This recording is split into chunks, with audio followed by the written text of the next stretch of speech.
This video must be the last thing you see before you pack your emergency bag. When the earthquake struck, he was on the 10th floor. Only he and his neighbor survived. There is he, climbing out. No one else survived. Watch how rescuers pull a little girl from the ruins of a monastery. They are digging through stones and dirt with their bare hands. And this man, he spent 5 days trapped under the rubble. This happened in Mandalay, Myanmar. On March 28, a 7.7 magnitude earthquake struck the region. Over 3,000 people are already confirmed unalived. Thousands more are still under the rubble, and most of them are likely no longer alive. If you think this can't happen to you, so did they.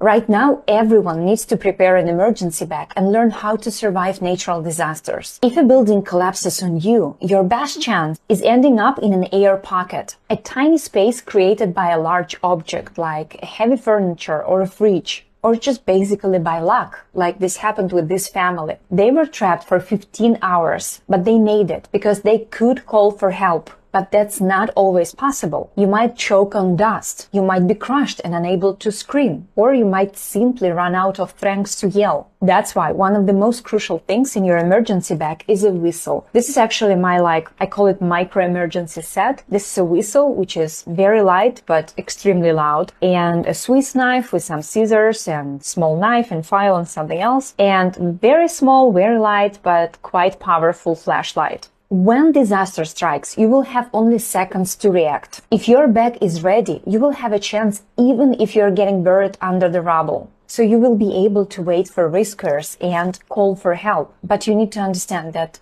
it might take a long time for help to arrive. There are never enough rescuers or equipment. When in 2023 a 7.8 magnitude earthquake struck Turkey, estimates say between 25,000 to 200,000 people were trapped under the rubble, and most of them were never taken out. There were actually many survivors, and for the first few days they were heard calling for help, but the voices grew quieter day by day. And Myanmar isn't doing much better now, and there is a civil war on top of that. This is what their hospitals look like, and these are their temporary shelters. But are they temporary? In Turkey, 2 years later, people still live in tents. You need to understand, every earthquake is like a ticking clock, bringing the next one closer. Not somewhere far away, here, in our cities. Tell others about the emergency bag and about preparing for disasters. Don't wait, it might save someone's life.